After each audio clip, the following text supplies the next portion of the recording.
When you're in a competitive market, and I expect this spring and summer to be another competitive market, if one person is willing to do it and they otherwise have great terms, that person's probably going to win every single time. It's like, oh, dude, we're live. We're live. But yes, Miss Karla, thank you so much for being here. And you really are an amazing partner for me. And the good part is you are like behind the scenes. You don't really get the exposure and opportunity to meet with clients. You know what I mean? But also you have so much knowledge and wealth, and like your department is a pillar of what makes a transaction fail, succeed, thrive, or, you know, be delayed and so forth. So thank you for noticing. Yes, absolutely. And I think that's why it's important to kind of have this conversation, right? From a seller's perspective, from a buyer's perspective, an investor's perspective. What are all the things that we don't think about, that we should think about, that we could do to put ourselves in a better position, that we can do to avoid losing deals and so forth? So I think if you can just introduce yourself, the name of your company, how long you've been doing this, and we can kind of just hop into some conversations. Absolutely. So, Karla Goodale, I am the principal and founder of Heiney Goodale Law. We started, the firm opened January 1st of 2022, so we're now into our second full year. I've been doing this for a little over 10 years from the legal side. I was a partner on another firm with them for, almost 10. And before that, interesting fact, is I was a full-time real estate agent. So you were licensed before? Oh, yeah. So Damn. I was full-blown, like, my best year. I always forget. I think it was 33 in MLS, 36 total with off-market. Wow. No joke. How long were you in real estate? So I got my real estate license, I think I became active in like 2001, 2002. I always Yeah. forget. So, if someone's going to go look, you want me to tell you my horror stories? Yeah. Okay. So when we talk about buyers, right? Let's talk about buyers, and obviously there's a huge focus on trying to win a deal, trying to look attractive. What's your feelings and thoughts on buyers waiving home inspections? You can't say go and do it. It's one of those things, and I was having a conversation this week with a owner of a home inspection company, and he was just saying, like, are these people crazy? At least, like, if you bought a used car, there's a lemon law, but in real estate there isn't. And I said, right. I go, but the problem is, do I think it's probably somewhat of a poor idea? Yes. But let me tell you all the reasons that maybe not. First things first is, like, when you're in a competitive market, and I expect this spring and summer to be another competitive market, if one person is willing to do it and they otherwise have great terms, that person's probably going to win every single time, because the seller just is like, well, that's one less headache that I need. That's one less hurdle. I think that if you have people in the trades and you're going to be able to get things done relatively quickly and easily, because it's not even about paying for it to get done. It's about finding the people to do it, who are going to show up, who are, sort of thing. So I think that if you have people in your family or your network that are like that, or if you know you're going to do a ton of work to it anyways, I think that here's my thought on it, is that most of the time, first, if I were going to be putting in an offer, and I think the MAR form, I'm pretty sure it's the MAR form that has this in there, there's an aggregate that it'll say, like, we're going to have an inspection on or before this date, and if the structural, heating, plumbing, blah blah blah repairs come in more than X, there's an aggregate amount, and you can put in 5, 10, 2, whatever else like that. I would probably advise my buyers to say, like, okay, we want an inspection, but let's put in a pretty big number. Let's put in like $10,000 or $15,000, because at what point you're going to have a new heating system, may or may not, depending on the size of the house, come to that. A new roof may or may not come to that, depending, do you have to take it back down or, anything else like that, or a foundation issue.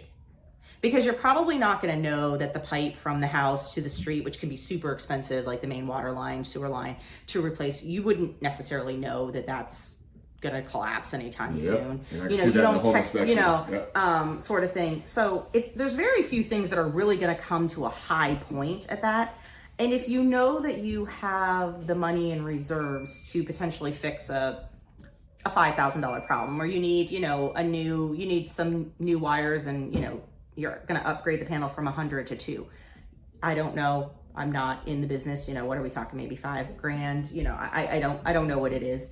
But we're not talking $20,000 is basically, what I'm saying. So maybe there's a happy medium, but if you are waiving inspection, which I understand is a part of the business, I think it is imperative that either at the open house or immediately after your offer is accepted, you go back to the house and you take pictures of as many places as you possibly can, the floors, the stairwells, the front and back entry, and you go and you try the appliances. Because what happens is that it's your word against them. So you didn't have an inspection, you go to the final walkthrough the night before the morning of closing, and all of a sudden you're like, the dishwasher leaks, or the ice maker isn't working, or there's mold in the basement, or. Well, it's your word against the sellers.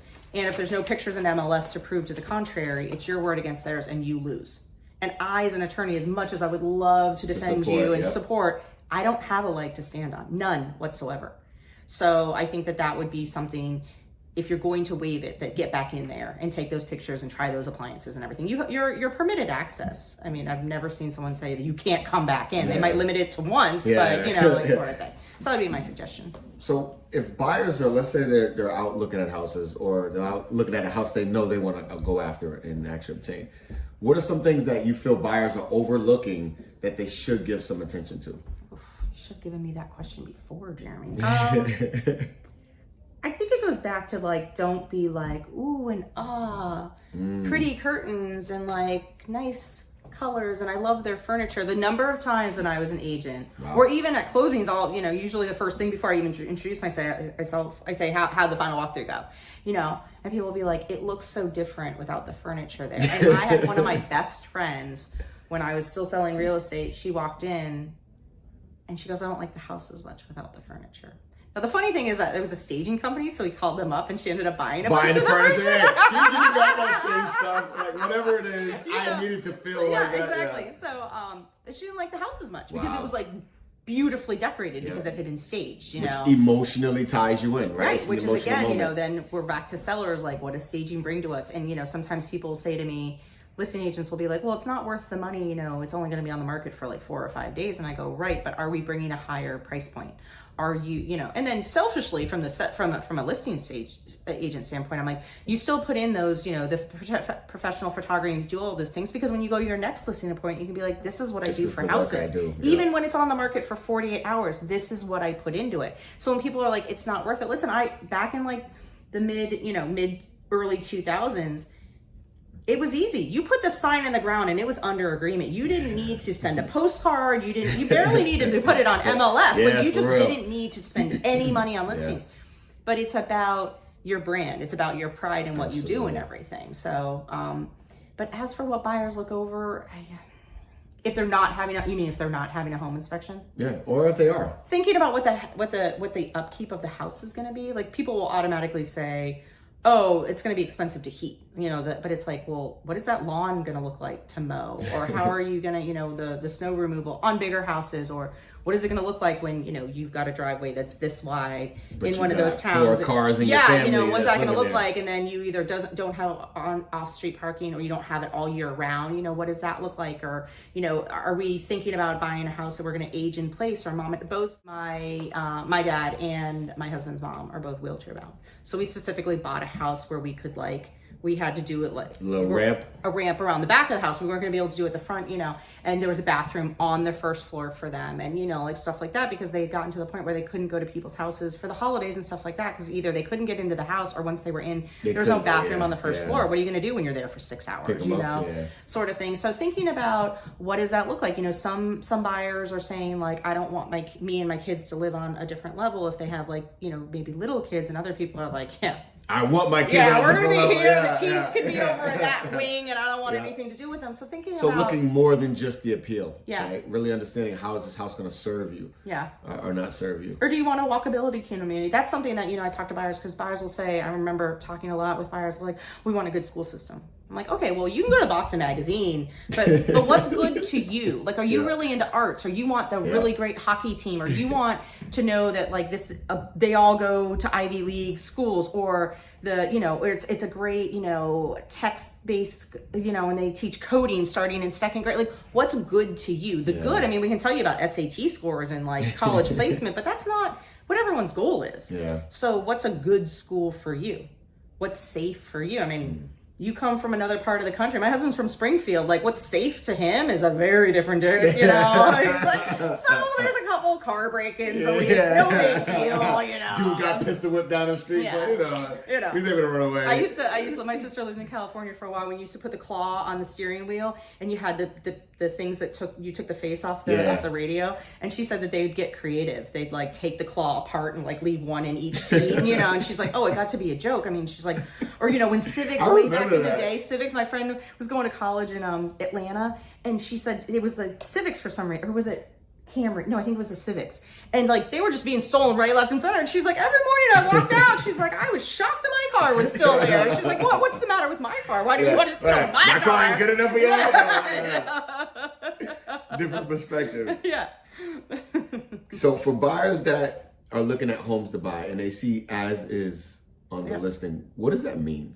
So that's a great question, and I don't say great question very often because first things first, I mean, aren't all houses as is? I mean, like in a sense. I think that as is can be a stigma, and it can just be a statement. So perfect example, I just said, you know, my parents have had a house for a long time. I'm from Florida originally. If none of their children like live near them, 3 of them are out of state and 1 of them's in a completely different part of Florida. If we were selling my parents' house, it would be as is. I'm not trying to hide anything. I don't have the capability and the networks to be like, oh, you want a new toilet seal and you want, your outlet polarization. Like, it's just, I'm not doing that. So now it could mean a couple different things. It could mean like, you're going to bring me a list and I'm going to say no, because I said as is. It might be, you're going to bring me a list and I'm going to say, okay, I think that this is worth X amount. We'll give a closing cost credit, or we'll take it off the purchase price, or we'll put it towards a buy down on your rate or something. A lot of times I think as is for like estate sales and stuff like that, it makes sense. If the kids aren't around, they don't, and especially, I always tell with my parents, I'm like, oh, we're selling as is with no representations, because then we could go into the seller's disclosure and I have a whole opinion on that. But I'm like, do you know how many hurricanes my parents' house have been through? And even though they keep really great notes, they're not going to remember. And then all of a sudden we've said, oh, we've only had, it's only flooded 3 times. And then someone's like, it flooded 5 and you lied to us and now we're going to sue you for, it's like, I always tell people at the seller disclosure, problem becomes is that it's very comprehensive, which is great, but especially with all our attention span, we're all like, I don't know, and you forget. So I always say, like, unless you have receipts, like, in 2002 you put this roof on and here's the receipt, you shouldn't be making representations that you don't know, because even if you say unknown and they're able to prove to you that you did know, you just didn't remember at that time, like, you're just opening yourself up for liability. I completely appreciate from a listing agent standpoint how it protects the listing agent. It's like, I told you what the seller knew and I didn't know anything else, so it's like, that's on them. You can't hold me liable.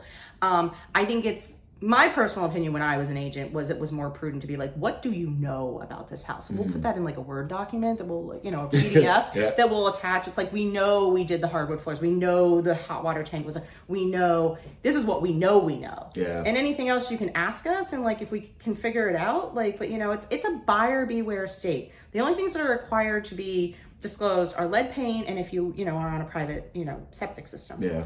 Other than that, anything that a seller is asked, they have to honestly answer. But this disclosure, people will call me up and be like, they had to tell me this, they had to tell me that. I'm like, no, they didn't. When I teach my CE classes, I'm like, a stigmatized property like a poltergeist, a ghost, a death in the house, anything does not have to be disclosed. It doesn't have to be disclosed. And people are like, you have to. And I'm like, that is a false. Yeah.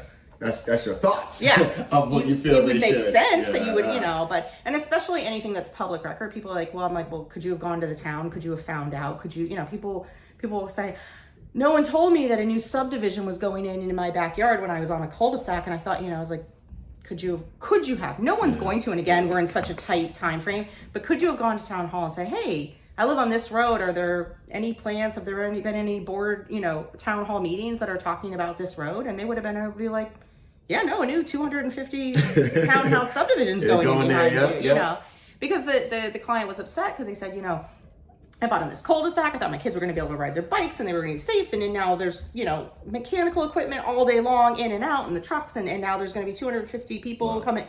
And I was like, yeah, same. There's all sorts of, it's tough, but I always say your life, your money, your future, you're going to live in this town. Maybe maybe if you go walk the street and you knock on doors, which who wants to open the door, but you just be like, hey, do you like living in the street? What do I not know about it at 2 o'clock in the morning? I bought my house. This is embarrassing to say, but you know, I bought my house with my husband, and it was during COVID, and it was fast and it was quick, and it was, you know, we walked in, it was like, looks good, you know, we were like everybody else, looks good, you know, sound cool, looks for good, less I than can 10 make this minutes, work. you know, sort of thing.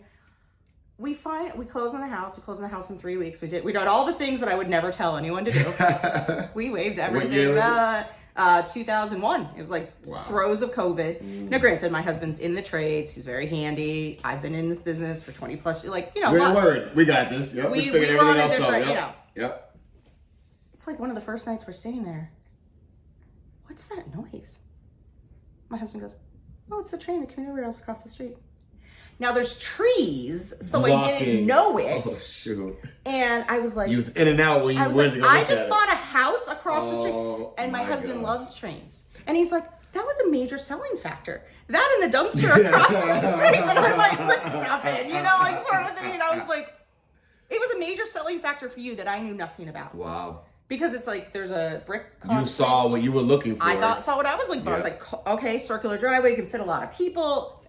We can get mom and dad in. We can get the bathroom. We can age in place. There's a master bedroom on the first floor. Like these are all the things that are going through my head. You know, we knew there was knob and tube. My husband's like, no problem. We'll get that removed. We knew there was a little bit of asbestos. We're like, okay, we'll get that removed. Like, so we had like checked all these boxes, but then the things that like, just didn't. So I tell people like, so as that's much taking time. Yeah, that's like you gotta actually you gotta like the house, but then you gotta do some emotional and like visual due diligence around everything. Like take your emotions out and start observing now, you know, from a standpoint, let's say this is mine. Yeah, so this is another really funny story. So I was showing a house one time, and it was like that 3:30 time period, and the high school was like, not immediately, there was like a little lake and there was a high school, and we hear the marching band playing, you know, and the wife was like, oh God, I can't put up with that every day. And the husband goes, what are you talking about? He's like, we know when school gets out. He's like, they're not here 3 months out of the year. It's the marching band's only during football season. So like he already had said, like, this is great. Nothing's going in there. It's a school. We know exactly. Like he had already like totally prepped in his mind that the school was a positive. Yeah. And the wife was like, oh no. Oh no. You know? But then it was also like, did they think about what the traffic pattern was going to be? I mean, so many people got mad when Uber came out, because they lived on this sleepy little street and all of a sudden it became a cut through. Wow. You know, so even things like that, I'll tell people, I'm like, okay, you like this house. Have you been there at night? Have you driven past there on the weekends? Like, do you know, like, you know, sort of thing. And I think that that's really important, because again, anything can look great for 30 minutes at an open house and another hour at a home inspection. Yeah. So really, again, I always tell people, your life, your money, your future, like really start to figure out like, you know, what's going on. Put more work behind. It's a lot of money. Yeah. It's even when it's not a lot of money, it's still a lot of money. What do you think caused this environment where we don't look at those things? Time. So there was a nice period of time after the crash was coming back, so what I used to do is I would tell my sellers that every Tuesday I would update them. That was my thing. Tuesday morning, they'd get an update from me. And because if we had an open house, because things were sitting on the market for 60 and 90 days. So you weren't having open houses because people were having showings at Thursday at 4 and, you know, stuff like that. I'd say 6-hour open houses. If we had an open house, or if we had any showings, because, you know, MLS, you can ask for the feedback. You can also call people and say, hey, what did you think? You know, think about putting in an offer. I would take the time throughout the week to say, okay, this is how many people saw it. This is the feedback that we got, or this people, you know, and this is what we're getting. And, you know, you would be talking about price adjustments. You would talk about like things like this. Like these aren't conversations that you have anymore because everyone assumes this house is going under agreement. And it's like comes on the market Thursday, open house is Saturday. Where's the time? And a lot of people, because the limited inventory, are looking in multiple towns. So it's not like I'm just in this town, or I grew up in this town, I'm staying in this town. So it's you're forced really to be flexible hard. every day. Right? It's really hard to become an expert. And I think that that's where agents, you know, used to be agents just stick with like one town. It's really hard to do that now. But we have social media to be, I mean, I remember when I was listening, I'd be like, oh, you wanna buy something in Burlington? And I would like take the afternoon and I'd go drive and I'd find out where all the parks were and the coffee shops and this, and like have to like cull all the data to kind of, because they were looking at Woburn, Burlington, you know, Reading, Chelmsford, like it wasn't like I could be, and they didn't want to go use 4 different agents. Yep. You know, they were like, we trust you. You're our horse. We're going to, you know. Yep, but you had to become experts. Now I can sit there while I'm Netflix and chill and be like, I got it all. Listen, this is what I'm showing you, girl. This is who does karaoke. These are the happy hours. These are, you know, like, so I think that, you know, we're just not the industry that we're in, or the market that we're in right now and have been for a while. It's just, we're just not afforded the opportunity, which I'm not saying is a bad thing, but it's even like with permits, when, you know, the whole permit conversation comes up, like you got your offer accepted on a Sunday and we're trying to sign P&S on like, you know, Wednesday because of an inspection, you know, it's like, has anyone had a chance to go and look, were permits pulled? Do you care if permits were pulled? Some people don't care, you know, or if it was pulled and not closed, do we care? Like, and again, everybody has a different risk tolerance and everything. So I don't make a big deal about it. I just am the provider of knowledge to say, this is what we are. This is where we are. This could be the potential negative of it. Do you care? And if the answer is no, then I'm like, say no more. I'm not creating problems. I'm not creating, keep going. Let's get to that closing table. But, you know, got to make sure that they're educated in the process. Good. And so for you, what do you feel is valuable that you want other real estate agents to know of how you conduct and support real estate agents that you decide to work with? I mean, it's really, it kind of goes back to like why I got into the business. I just felt that there's this whole side, an integral side of the transaction that the agents really know nothing about. And they don't necessarily, I don't fault them for it, but it's like they're attending the home inspection, they're holding their own open house. There's a lot about the process that they do, but they don't do the lending piece and they don't know what goes into us. Like you said earlier, it's like you just thought I like did a quick P&S and waited for the loan package to come over. Like even from the day, you know, something that I teach is like, what's the mortgage contingency date versus when the CD goes, the preliminary CD goes out versus when the final CD goes out versus when the CTC, the clear to close and or closing date comes up. Those are all completely different things and require different things. And people a lot of times are like, oh, we have the mortgage contingency date. Can we close tomorrow? And I was like, okay. And not disrespectfully, but it's like, you clearly have no idea what the process is going to. Now, sometimes the mortgage contingency date, which people think it can't be, is the closing date for some reason. You can have a mortgage contingency date and a clear to close and a closing on the same day. You can't have the CD go out the same day. Oh, the CD has to go out. The CD, right. Yes. And, you know, and honestly, even the CD could go out 2 weeks before closing. Depend, you know, what it is. So there's a lot of education, that understanding the process once we sign P&S, what it takes to get to closing. The lending process, I'm not trying to make it sound like it's simpler, but, you know, usually it's like, okay, tax transcripts, pay stubs, bank statements, verification of employment, like that, which can also get tricky if there's gift funds or if someone's switched jobs or switched career. Like there's a lot of things that can come into it, but you know, there's the title piece, there's a municipal lien certificate, there's plot plans, there could be like well water tests, there can be all sorts of different things that like throw us from an attorney standpoint. So trying to learn what it is that we do. And honestly, there's no attorney whose day is made great when we're like, didn't close that one today. Like, not to, you know, make it tacky, but it's like, we don't get paid either if we don't close. Not that that's a reason to close. But it's clear motivation. But we, unfortunately, we are the parents in the room. When everybody else is like, but can't we? And we're all like, we're sorry, no, you can't. And no one understands. And sometimes title insurance can save the day and we can paper over it or get an indemnification. And sometimes a holdback will make it work. And without knowing our side of it, you don't understand why sometimes you can and sometimes you can't. Yeah. And it really is, you know, us attorneys love to say like, well, it depends. It turns on the facts. And that's what it is. And like, so sometimes you can and sometimes you can't. And sometimes it'll come up that we find out that there's a problem. Then we think the problem can be fixed. And then another week passes and then all of a sudden the attorneys realize, oh no, it can't be fixed the way that we did because something else. So then someone goes, well, why didn't you tell me about this problem a week ago when you found out? And you go, well, would you have wanted me to tell you we might not be able to close and then a week later say we're able to close? Like you wouldn't have been able to sleep for 7 days, exactly, you know, like we want to close. We want to get to yes. We absolutely want to get to yes, however that looks. But again, my job specifically as a closing / buyer's attorney is to protect you and understand what risks you're taking on if it's not a pretty little package with a bow on closing day. Beautiful. Yeah. So talk to attorneys, ask us questions. Like, you know, I kind of feel like that's what we're here for. I don't know that all attorneys will feel that way, but I love this industry. And the reason that I stayed in it and I am involved in things and I educate and everything else like that is because I don't want our industry to be looked at as, you agents don't do anything and you get really fat checks and you sit by the pool and collect, and eat bonbons all day. Because I know that the good agents, that's not what they're doing. They're crushing it out there. But our industry is 24/7. Yeah. I mean, I don't know. We all try to put boundaries on, but if a disaster is happening at 9:00 at night, you're probably answering the phone. Yep. You don't want to be. I mean, you want to be, but you don't want to be. Absolutely. It's a grind of a business. There's a sacrifice somewhere. It really is. Family time. God bless the families who support yeah. real estate agents, real estate attorneys, loan officers. They're They're saints out there. They really are. Yeah, and we couldn't do it without them.